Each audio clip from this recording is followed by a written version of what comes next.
ya está conectada Natalia. Ahora seguimos con la información que les iba a contar. Bueno, estoy en comunicación con Natalia Lazzarini, que es periodista científica, es colega, trabaja en La Voz del Interior de Córdoba, y en este espacio de diálogo con colegas que a mí me encanta entablar, bueno, vamos a escuchar a Nati sobre, bueno, varios puntos, investigaciones que ella tenga, alguna cuestión sobre una nota que haya dado, difusión de alguna información importante. Nati también es miembro de la Red Argentina de Periodismo Científico y está en línea con nosotros. Hola Nati, ¿cómo estás? Hola Víctor, ¿cómo andas? ¿Todo bien? Todo bien, sí, sí, al final logramos conectarnos, que estaba dificultosa ¿Me- la conexión. ¿Se escucha? Sí, sí, sí, se escucha perfecto. ¿Se escucha? Sí, sí. Buenísimo. Bueno, Nati, queríamos saber, bueno, que nos cuentes algo sobre, bueno, me parece que se está congelando. ¿Vos me escuchás bien? Estoy acá. Sí, te escucho bien y estoy conectada bien. Te veo. ¿Se Bu- congeló la imagen? Yo te veo bien. Sí, sí, se congela, pero bueno, sí, podemos seguir hablando igualmente. ¿Cómo estás tanto tiempo? Dale. Bien, tanto tiempo. Bueno, Esto de la sí, pandemia hace que no nos veamos tan seguido. sí, sí, sí, sí. Contanos, bueno, vos estás trabajando ahora en La Voz del Interior, en Córdoba. Sí, estoy trabajando en la voz y bueno, esto que me habías hecho una propuesta de pensar en algún trabajo que haya realizado, que les quiera contar. Sí, Eh, Así que bueno, me puse a pensar como dos posibles anécdotas y vos me dirás a ver qué te interesa más, porque tal vez de la pandemia ya hablaron todos. sí, pero es un tema que se Así que renueva. yo tengo dos experiencias curiosas en mi vida. Bueno, sí, en realidad todo lo que fue la pandemia para mí es algo que hoy lo recuerdo como si lo hubiese vivido hace 20 años, no me parece algo tan cercano. Lo veo como un recuerdo como muy lejano y las cosas que ahora recuerdo que hice no las puedo creer. Es como que todavía no tengo dimensión de las cosas que hice en ese momento de la cobertura de lo que fue eh, el desafío en todos los sentidos. Entonces como que me parece que es algo que le estoy contando a una nieta que todavía no tengo y que pasó hace 20 años, pero no, pasó hace muy poquito. Claro, sí, sí. Así que sí, sin duda es una de las experiencias más desafiantes que tuve. Perfecto, Nati. ¿Me ibas a preguntar algo? Sí, te quería preguntar esto, ¿cómo se sentía la sensación de estar investigando y comunicando sobre un virus nuevo y consultando a expertos que no tenían las respuestas?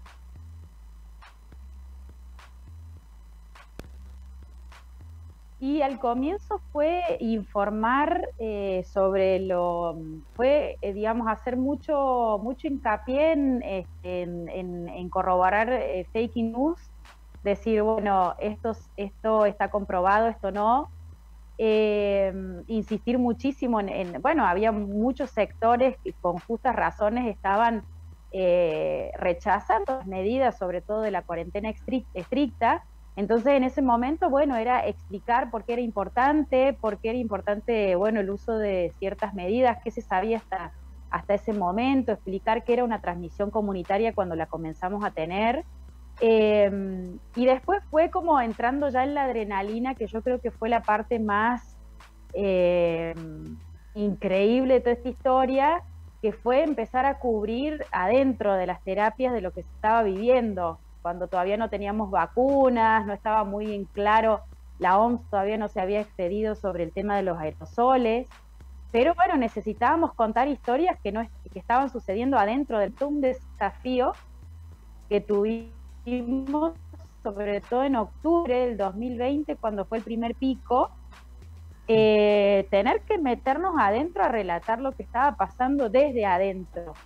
Y ese creo que fue como una de los mayores desafíos que tuve, porque primero fue un desafío interno, ni siquiera lo pensé, fue como que se abrió esa posibilidad y fui. Y sí, a lo mejor planifiqué la cuestión doméstica, sabía que iba a estar sola por un tiempo, entonces no iba a contagiar a nadie. Sabía que, bueno, que obviamente iba a entrar a la terapia y me iba a tener que poner todos los elementos de protección personal, pero después, cuando volví, y conté con colegas la experiencia antes de publicar, y me decían, ¿estás segura cómo te metiste en una terapia? ¿Pero cómo es que hiciste eso? Y ahí es como que un poco tomé dimensión y digo, bueno, no es que lo hice a tontas y a ciegas, me cuidé a mi gente, a mi familia, pero sentía que tenía que estar adentro. Y ahí, en ese momento, fue cuando yo dije, miércoles, me cambió la perspectiva, todo lo que venía escribiendo hacía meses. Vi que la terapia estaba llena, que no había dónde meter a la gente, que había una chica que solamente tenía 40 años y diabetes gestacional, no era una cosa que le daba a los viejos, que la cosa estaba re peluda, sí. Estaba brava, y bueno, y se venía el Día de la Madre y de repente ver que los festejos todo el mundo estaba adentro y que, digamos, como que no se cobraba la real dimensión de lo que sucedía ahí adentro. Entonces, me parece que esa experiencia de decir, bueno, me mando sin pensarla, fue una de las cosas que más capitalicé después, porque escribí sobre los seguros, sobre lo que yo había visto, no lo que contaban en las conferencias de prensa y en los reportes que se hacían una vez por semana, no. Yo había estado ahí adentro viéndolo, hablando con especialistas, con familiares y viendo que no había lugar para nada. Eso es lo que recuerdo ahora, como decirte, bueno, como que, no sé, fue un desafío muy grande. Y el día que tenga que contarle algo a mis nietos, si es que llega a haber nietos, va a ser eso. Creo que voy a arrancar por ahí. Claro, la verdad que es fascinante, lo que contabas es periodismo en estado puro, es justamente una persona, una periodista bien formada, especializada en salud y en tu salsa, en tu campo, en medio de una pandemia, en medio de un brote gigantesco, en medio de la muerte también, y bueno, y sacar esas conclusiones que después vos volcás en tus artículos.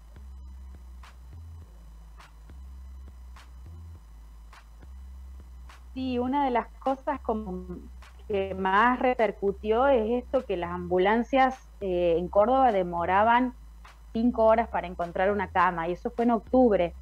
Y esa noticia trascendió a nivel nacional, y de repente me llamaron colegas de todo el país y me decían, pero ¿realmente está pasando eso en Córdoba?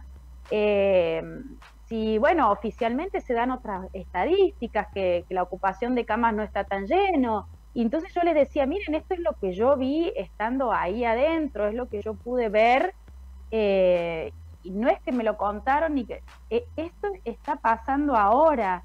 Y creo que este trabajo de haber ingresado también tiene que ver mucho con haber capitalizado relaciones con fuentes de más de 15 años, de que te tengan la confianza como para abrirte una puerta de un hospital y decirte, mirá lo que está pasando, vení a ver, vení, que como te lo cuentan o como a veces dicen o como quieren hacer creer, esto no hay lugar para nada. Y realmente no es que afecta a los viejos, está afectando a muchas personas que no necesariamente tienen todos los factores de riesgo y no sabemos qué hacer, y se están muriendo los médicos y se están muriendo los enfermeros. En ese momento lo que yo vi, que todavía, como te digo, la OMS no se había referido sobre el tema de los aerosoles, había médicos que estaban cara a cara con los pacientes, por supuesto con todas las medidas de protección, pero estaban muy cerca de esa gente, tratándola de reanimar. Y como te digo, había una chica de 40 años con el único antecedente de diabetes gestacional, y yo dije, yo tengo 40 años y tuve diabetes gestacional, puedo estar ahí. Y eso fue como muy impresionante, porque digo, capaz que si no hubiese hecho todo el caminito previo de conocer gente, de andar por los pasillos de los hospitales, de hablar con médicos, de hablar con enfermeros, de hablar con camilleros, se habría abierto esa puerta. Y a lo mejor la puerta se podría haber abierto y yo desaprovechado por miedo. Y por ahí andé y dije, bueno, creo que eso fue uno de los mayores logros que pude aportar en la pandemia. Decir, bueno, se viene el Día de la Madre, loco, pero esto está pasando acá. Si vos, mi mamá, tu mamá, el que sea, se llega a enfermar, posiblemente no tenga dónde ir a internarse. Entonces eso fue. Y si no era escuchar lo que te decían los médicos, loco, en la calle se ve otra cosa, pasamos por los bares y está repleto, pero no cobras la real dimensión que cobras cuando lo ves en primera persona. Yo creo que ahí realmente uno se da cuenta y lo vive y lo transmite de otra forma.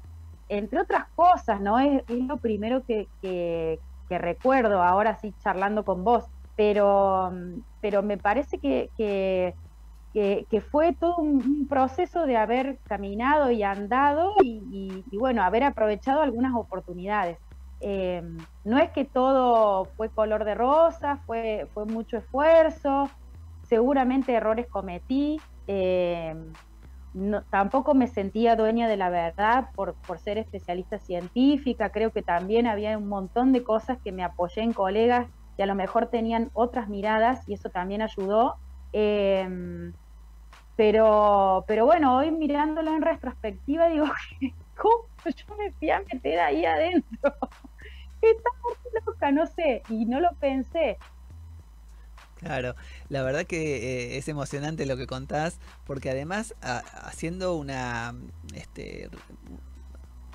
digamos, teniendo un poco de memoria, en la pandemia se desata, comienza en diciembre del 2019, tarda 3 4 meses en llegar a la Argentina, con esos primeros casos notificados en marzo, eh, y cuando se da los contagios múltiples en el Gran Buenos Aires, en lo que es el AMBA, Capital Federal y la región metropolitana, eh, el interior del país era como que no estaba preocupado, no había llegado y tardó varios meses en llegar hasta allá.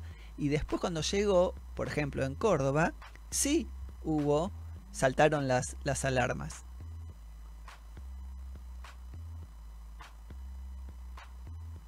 Sí, yo creo que también tuvo que ver con que Córdoba demoró en reconocer la transmisión comunitaria.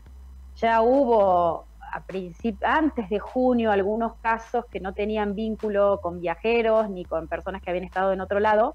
Y también pasó que en junio, julio ya estaban el 90% de las actividades abiertas, incluidos los bares. Entonces la gente decía, bueno, pero ¿cómo? No me puedo juntar en mi casa y veo que el bar está lleno.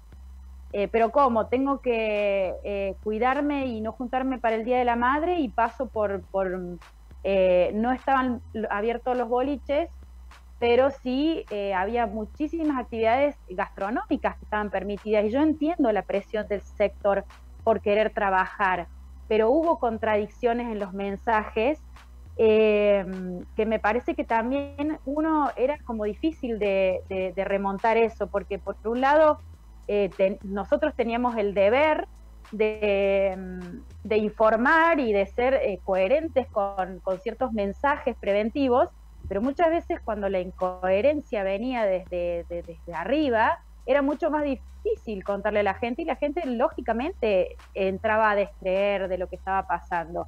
Había una presión muy fuerte por tener todas las actividades abiertas, incluido el tema de los bares y de los restaurantes. Se demoró muchísimo en reconocer la transmisión comunitaria y bueno, y lógicamente esto repercutió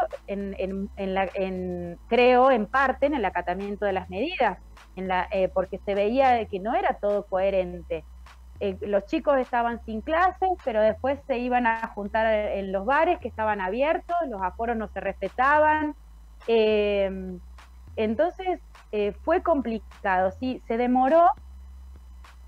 También, no sé si te acordás, Víctor, que fue en marzo, yo no me voy a olvidar, en ese momento, creo que fue un viernes, que el ministro de Salud, Ginés González, en ese momento, había dicho que en marzo que las escuelas no se iban a cerrar porque en realidad todavía era todo muy reciente para cerrar las escuelas y que aparte los niños iban a ser los principales mensajeros a la hora de llevar estas cuestiones de promoción de la salud a las familias. El domingo hubo una reunión de emergencia con expertos y el lunes se decide cerrar las escuelas. Entonces, creo que esa tensión, claro, hoy lo mira con el diario de ayer, pero si yo te tengo que decir hoy por qué la gente también reaccionó mucho, también es cierto que no hubo mucha coherencia en los mensajes de arriba, ¿no? Sí, de la gente preparada, también, ¿no? De la gente que... Totalmente, Claro, y hubo algunos mensajes que vos decís, bueno, si vos tenés la economía que se hunde y la verdad que no aguanta más, que ya de marzo a julio estuvieron cerrados y vos necesitas abrir sí o sí, capaz que hubiese sido más honesto decirle a la gente, mire, no damos más, pero tenemos que abrir esto, cuídense, vamos a seguir por las dudas, cerradas las escuelas porque queremos cuidar a los chicos, pero en realidad acá en Córdoba empezaron a hablar de indicadores que te juro que eran los matemáticos ahí nos ayudaron mucho, los ingenieros, los analistas de datos, en interpretar qué nos querían decir, porque el R0 y después bueno, había un montón de indicadores que si bien ahora uno los entiende, te estaban dando que el riesgo era alto, y sin embargo se usaban esos indicadores para decidir aperturas. Entonces, se usaban como indicadores sanitarios para decidir aperturas y no había forma de sostener las aperturas con los indicadores sanitarios. Sí. Capaz que si se hubiese dicho, miren, la economía nada, abrimos, ponete el barbijo, no seas tan gil, sí. qué sé yo, no sé, tal vez, ¿no? Y después también la cuestión esto de remarcar, del que siempre lo hablamos entre nosotros, Víctor, en la red, del carácter provisorio del conocimiento científico. Todo el tiempo se aclaraba de lo que puede ser efectivo hoy, puede cambiar mañana, capaz nosotros tendríamos que haber enfocado más o hecho más énfasis en eso, es decir, bueno, estas son las recomendaciones de ahora, pero puede cambiar, pues si no la gente también se mareaba. Sí.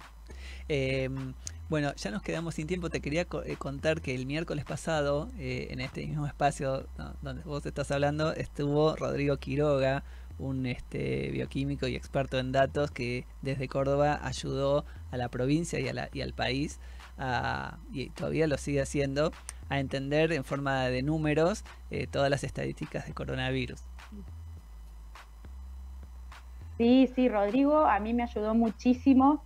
Sobre todo en el análisis de los tiempos, el tiempo de los datos en tiempo real. Era una persona que estudiaba y que además tenía esa cosa que siempre los periodistas agradecemos, que es la cuestión de que te resuelva rápido, ¿no? Claro. Por ahí a lo mejor el especialista más grande te decía, sí, pero déjame que lo lea, te respondo, ¿puede ser el viernes? Y vos tenés y lo tenías que sacar ya. Una nota y Rodrigo estaba ahí, claro, y ahí la verdad que totalmente agradecida con él y con muchos analistas de datos que nos aportaron su mirada. Nati, nos quedamos sin tiempo, la verdad que fue un placer escucharte.